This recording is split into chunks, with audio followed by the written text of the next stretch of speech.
हम लोग अब पढ़ने वाले हैं बेटा linear programming problem LPP. LPP से 3 मार्क्स का एक क्वेश्चन आता है। आपको यहाँ पे ग्राफ बनाना है। मैं आपको 2-3 क्वेश्चंस कराने वाला हूँ।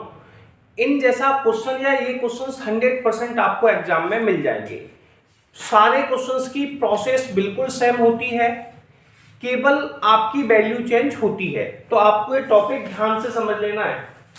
ठीक है, सबसे पहले किसी भी क्वेश्चन में ऑप्टिमाइजेशन कंडीशन यानी कि मैक्सिमाइज या मिनिमाइज किया जाएगा।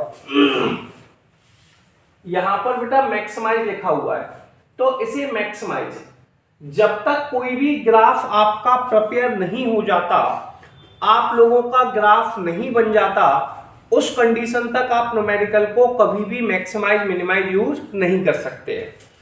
तो अभी हमें मैक्सिमाइज मिनिमाइज का कोई भी यूज नहीं करना है। जैसे अभी आपके पास लिखा हुआ है उसे लिखा रहने दीजिए, चाहे गिवन में लिख सकते हैं। ठीक है, पहले गिवन में लिख दीजिए कि भी मैक्सिमाइज हमें दिया हुआ है। तो सबसे पहले हमने गिवन में लिख दिया कि भैया पी का आंसर हमें दिया है 4x प्लस के बाय, इसे मैक्सिमाइज करना है। यहां पर जो वर्ड है वो बेटा कंस्ट्रेंट है। कंस्ट्रेंट या फिर सब्जेक्टेड टू कंस्ट्रेंट। किसी भी न्यूमेरिकल में बेटा कंस्ट्रेंट या सब्जेक्टेड टू कंस्ट्रेंट का यूज किया जाता है। किसका यूज किया जाता है? कंस्ट्रेंट या फिर सब्जेक्टेड टू कंस्ट्रेंट। इसी से न्यूमेरिकल होना स्टार्ट होता है। इसमें 2 शर्तें हैं, एक ये रही और सेकंड शर्त ये रही। कंस्ट्रेंट का मतलब होता है शर्त, ठीक है, प्रतिबंध। x plus Y greater than equal to 50। सुनिए, x plus Y less than equal to 50 हमें ये दिया हुआ है। किसी भी न्यूमेरिकल में अगर हमें ऐसा कोई वर्ड दिया है तो हम कभी लेस देन में बता नहीं सकते ना ग्रेटर देन में बता सकते कि लेस देन ग्रेटर देन में कैसे सॉल्व होगा। इसलिए बेटा हम हमेशा कहते हैं अगर कोई भी न्यूमेरिकल होगा तो उसमें हमेशा इक्वल का साइन लगाते हैं। तो x प्लस के बाई बराबर में 50 हमने न्यूमेरिकल में इक्वल का साइन लगा दिया। ठीक है, सबसे पहले कहानी हमसे कहती है कि हमारे पास कोई भी न्यूमेरिकल है, उस न्यूमेरिकल में बेटा हमें इक्वल का साइन लगाना है। अब शर्त देखिए, शर्त क्या है? शर्त कहती है ऐसे न्यूमेरिकल में बेटा जब भी आपको कभी सॉल्व करना हो, याद कर लीजिए, कोई भी न्यूमेरिकल हमें कंस्टेंट से स्टार्ट करना है। लाइनें बोल रहा हूं, याद कर लीजिए, हर क्वेश्चन में आपको ये करना है। न्यूमेरिकल बेटा कंस्टेंट से स्टार्ट करना है। कहां से स्टार्ट करना है? कंस्टेंट से। एग्जाम में 3 टाइम्स आ चुका है। ठीक है, x plus Y less than equal to 50। कोई भी न्यूमेरिकल कंस्टेंट से स्टार्ट करते हैं, उस न्यूमेरिकल में सबसे पहले इक्वल का साइन लगाते हैं। x plus Y equal to 50। इसमें एक शर्त है कि x और y हमेशा ग्रेटर देन 0 होंगे। सॉल्व करने का सबसे आसान तरीका, मैंने क्या बोला? सॉल्व करने का सबसे आसान तरीका, इकलौता तरीका नहीं है, आसान तरीका है। x की जगह 0 लिखिए, y का आंसर निकाल लीजिए। तो x का आंसर 0 लिखने पर y का आंसर 50 आ गया। ठीक है, अब दूसरी बार क्या कीजिए, y का आंसर 0 लिखिए।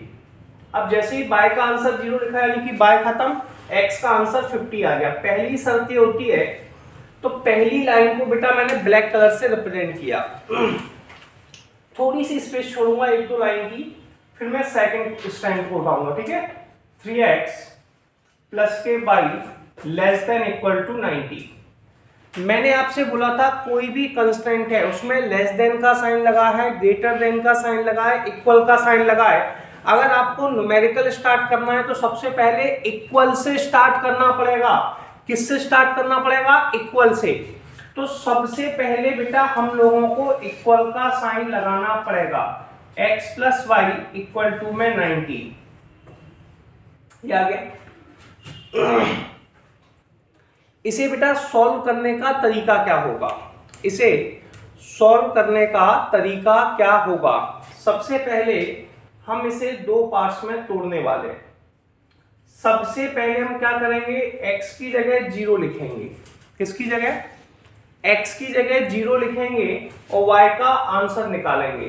तो हमें भी ब्लू कलर से यूज कर रहे हैं। x की जगह 0 लिखा, y का आंसर आ गया 90। ऐसे बेटा y की जगह 0 लिखेंगे, तो y की जगह 0 लिखने पर 3x बराबर में 90 आ गया, तो x बराबर में 30 आ गया। एक पॉइंट यहाँ पे स्पेस खाली है। अब सुनिए, इसमें 50 है, इसमें 50 है, इसमें 90 है, इसमें 30 है, यानी कि कम से कम जब भी हम कोई ग्राफ बनाएं तो उसमें बेटा हमें 90 तक तो वैल्यू लिखनी ही लिखनी है। अब उसे हम 10-10 के पार्ट्स में भी लिख सकते हैं, तो ठीक है, 30-30 के पार्ट्स में भी लिख सकते हैं। तो मैं 10-10 के पार्ट्स में ही लिखने वाला हूं। आप कभी भी इस ग्राफ को ड्रॉ करेंगे तो सबसे पहले बेटा आप लोग क्या करने वाले हैं, जैसे आपने एक लाइन खींची वर्टिकल, जैसे मैंने खींची हुई है, ऐसे ही बेटा आप एक लाइन हॉरिजॉन्टल में भी खींचेंगे। ठीक है, तो आप एक यहां से लाइन लेंगे और यहां से आप एक लाइन हॉरिजॉन्टल में खींच देंगे। ठीक है, तो हमने दो लाइनें खींच दी, हॉरिजॉन्टल और वर्टिकल। ठीक है, सीख लीजिए एक एक लाइन क्लियर। ये बेटा पॉइंट जो होता है इसे बेटा हम ऑरिजिन कहते हैं। क्या कहते हैं? ऑरिजिन, यानी कि 0 0। ठीक है, ये सबको समझ में आया? यहां पास करने वाले हैं, जैसे मैंने लिखा 10 20, ऐसे आप लिख लीजिए 30 40 50 60 70 80 90। ठीक है, आप चाहो तो 100 भी लिख सकते हो, 10 20 30 40 50 60 70 80 90। ऐसे ही यहां पे लिख लो 10 20 30 40 50 60 70 80 90। ये बेटा आप लोगों की एक्स एक्सिस कहलाती है। क्या कहलाती है? X axis. ये जो हॉरिजॉन्टल एक्सिस होती है इसे बेटा एक्स एक्सिस कहते हैं। क्या कहते हैं? X axis. और वर्टिकल एक्सिस को वाई एक्सिस कहते हैं। अब ध्यान से सुनिए, अगर आप एक्स एक्सिस पर हैं तो बाय का आंसर 0 होता है, और अगर आप बाय एक्सिस पर हैं तो एक्स का आंसर 0 होता है। अब मैं सबसे पहले इस ब्लैक पोर्शन को सॉल्व कर रहा हूं। ठीक है, ब्लैक पोर्शन को सॉल्व करने के लिए बेटा मैं क्या करने वाला हूं, सबसे पहले देखूंगा x का आंसर कितना है। x का आंसर कितना है?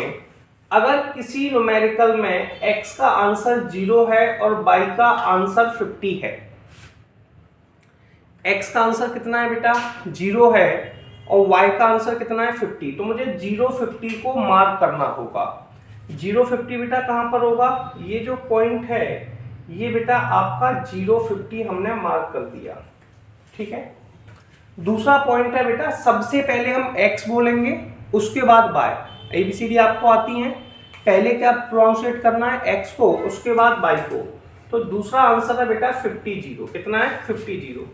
50 कहां पर है बेटा? ये रहा। तो ये जो पॉइंट है ये आपका हो गया 50 0। ठीक है, अब ये दोनों पॉइंट एक ही लाइन x और y से मिल रहे हैं। इसका मतलब है इन दोनों पॉइंटों को हमें स्केल की हेल्प से बिल्कुल स्ट्रेट मिला देना है। जब भी हम जो दो पॉइंट निकालते हैं वो इसलिए निकाले जाते हैं जिससे हमें x और y पर जब एक एक पावर होती है तो बेटा स्ट्रेट लाइन होती है, जिससे कि हम एक स्ट्रेट लाइन ड्रॉ कर सके।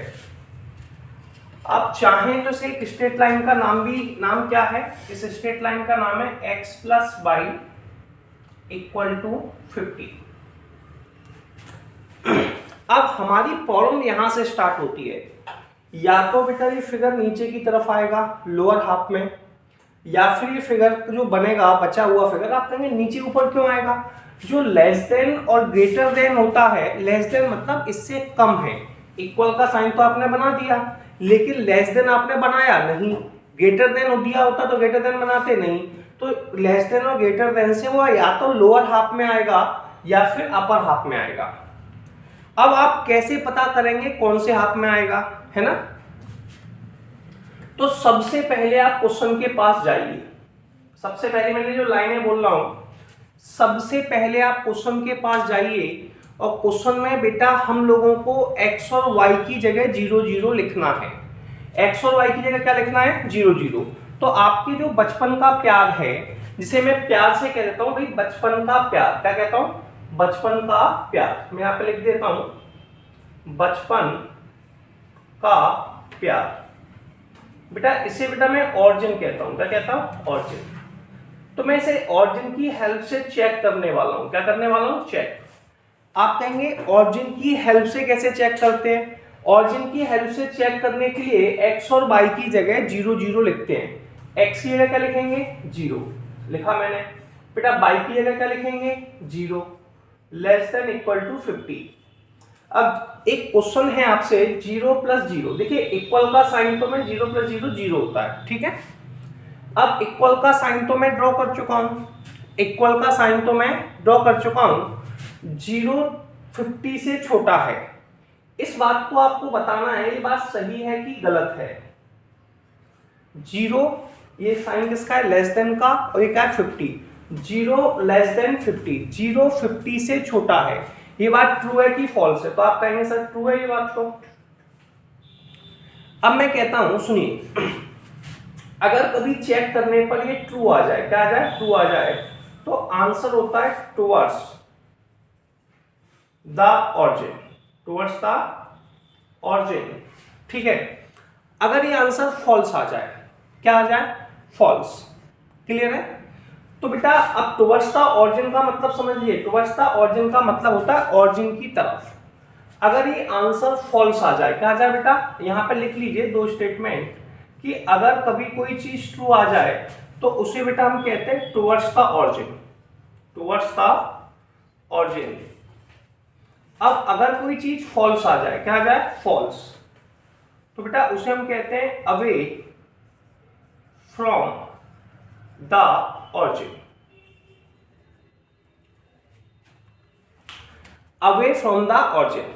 बेटा अवे फ्रॉम द ऑरिजिन मतलब ऑरिजिन से दूर। एक ओल्ड पिक्चर है, पिक्चर का नाम मुझे याद नहीं, उसका एक सॉन्ग है, वो हम हमेशा याद रखते हैं, वो आपको हेल्प करेगा। शायद आपने भी सुना होगा, झूठ बोले कौआ काटे, झूठ बोले कौआ काटे, सुना है ना? अरे झूठ बोले कौआ काटे ओ काले कौए से डरियो, सुना है ना? उसमें लड़की कहती थी मैं मायके चली जाऊंगी तुम देखते रहना।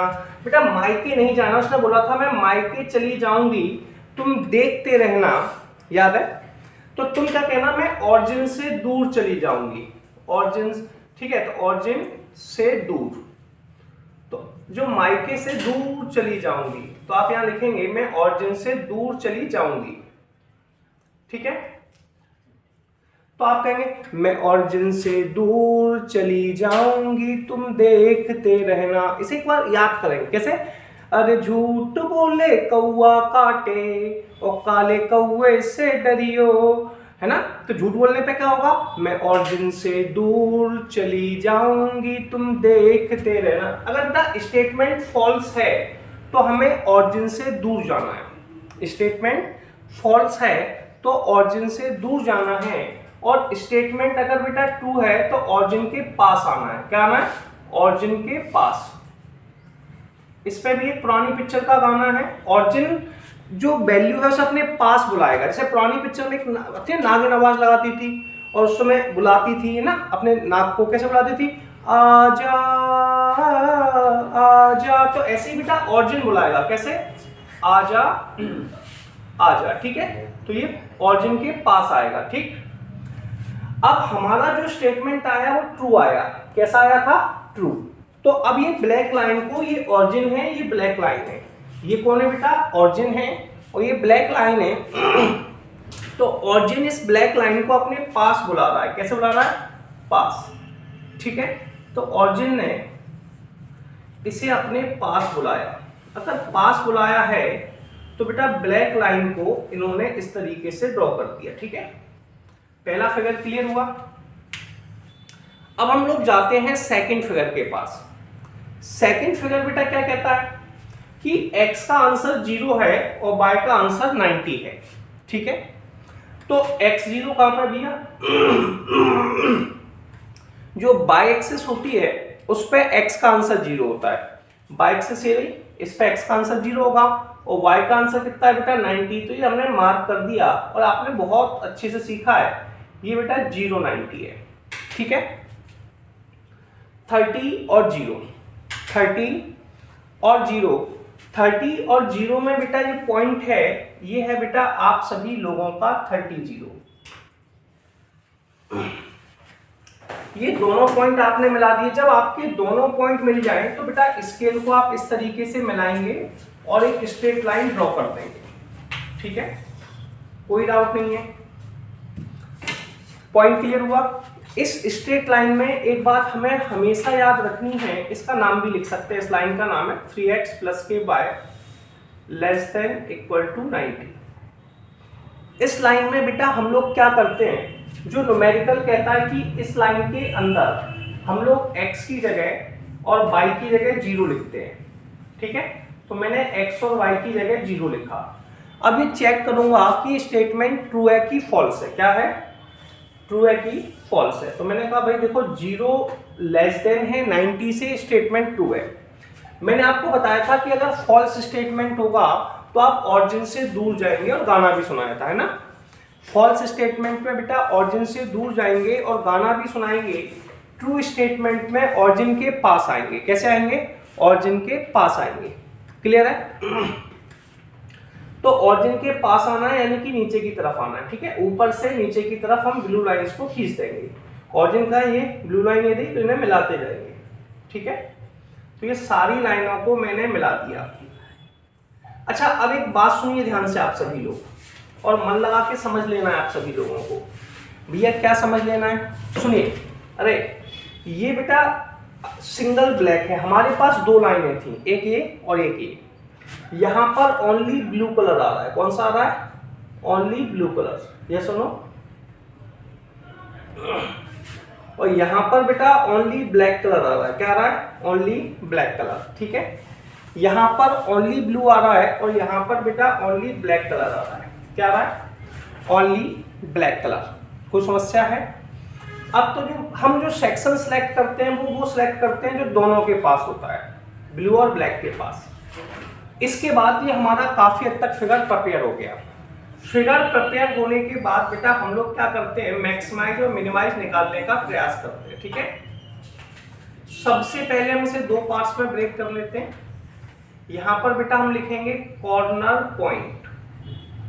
ठीक है, यहाँ पर दो लाइनें मीट करती हैं, उन्हें कॉर्नर पॉइंट कहते हैं। यहाँ पर जेड की इक्वेशन यानी कि जो मैक्सिमाइज या मिनिमाइज करना है उस इक्वेशन को लिख लेते हैं। तो मैंने यहाँ पे लिख लिया भैया मैक्सिमाइज की इक्वेशन है ये पी का आंसर। ठीक है, अब सुनिए एक पॉइंट, अब जहां तक आपका फिगर बना है, फिगर कहाँ का बना है, देखो एक पॉइंट ये था, यहां से इसको मिलाया, एक पॉइंट ये था, यहां से इसे मिलाया, एक पॉइंट ये था, यहां से इसे मिलाया। इस फिगर को बनाने के लिए, इस पॉइंट को निकालने के लिए हमें ग्राफ की जरूरत होती है। देखो ये पॉइंट मुझे पता है, इसको ओ नाम दे दिया, ये 0 0 है। ये बेटा अपने पास ए पॉइंट हो गया, ये है 30 0। ये पॉइंट बी हो गया, इसका है 0 50। अब ये वाला पॉइंट मुझे नहीं पता है। अब आपको सोचना होगा कि इस पॉइंट को कैसे निकालते हैं। बताइए कैसे निकालेंगे। अब इस पॉइंट को निकालना बेटा आसान है। आपने सोचा कैसे निकालेंगे, सुनिए। इस पॉइंट से बेटा जब आप ग्राफ पेपर में होंगे, किसमें होंगे बालक, ग्राफ पेपर में, तो यहां से एक स्ट्रेट लाइन नीचे की तरफ ड्रॉ करेंगे और ये स्ट्रेट लाइन जब x को टच कर जाएगी वो x की वैल्यू होगी। जैसे अभी जो x को टच किया है उसने 20 पे टच किया है तो x का आंसर 20 हो गया। एक हॉरिजॉन्टल लाइन बेटा y की तरफ ले जाएंगे, जहां पर ये y को टच कर लेगा वो y का आंसर होगा। और जब ये दोनों पॉइंट आपस में मिलते हैं तो पहले x को लिखेंगे 20, फिर y को लिखेंगे 30। ये सुनो, तो आंसर हो जाएगा बेटा c बराबर में 20 एंड 30। क्लियर है, 20 30। अब सुनिए समझिए और पॉइंट क्लियर कर लीजिए। बालक 0 0 है, 4 इंटू पहला आंसर x का है, दूसरा y का है, 4 इंटू 0 प्लस 0। बेटा पहला आंसर 0 आ गया। फिर लिखिए 4 इंटू 30, x का आंसर 30, y का आंसर 0, तो ये आ गया 120। 4 इंटू में 0 प्लस के 50, आंसर आ गया 50। 4 इंटू में 20 प्लस के 30, 20 इंटू 4 80, 80 प्लस 30 110 है ना, 110। अब इसने पूछा था मैक्सिमाइज। अब आपको बताना होगा कि इन सारी वैल्यू में बेटा सबसे मैक्सिमाइज वैल्यू कौन है, सबसे बड़ी वैल्यू कौन है। मैंने ये 4 वैल्यू निकाली हैं, इन चारों वैल्यू में सबसे बड़ी वैल्यू कौन है। तो आप कहेंगे यार सर ये तो सबसे बड़ी वैल्यू है, तो मैं कहूँगा मैक्सिमाइज वैल्यू 120 8.30 और ये बेटा हमारा क्वेश्चन कंप्लीट होता है।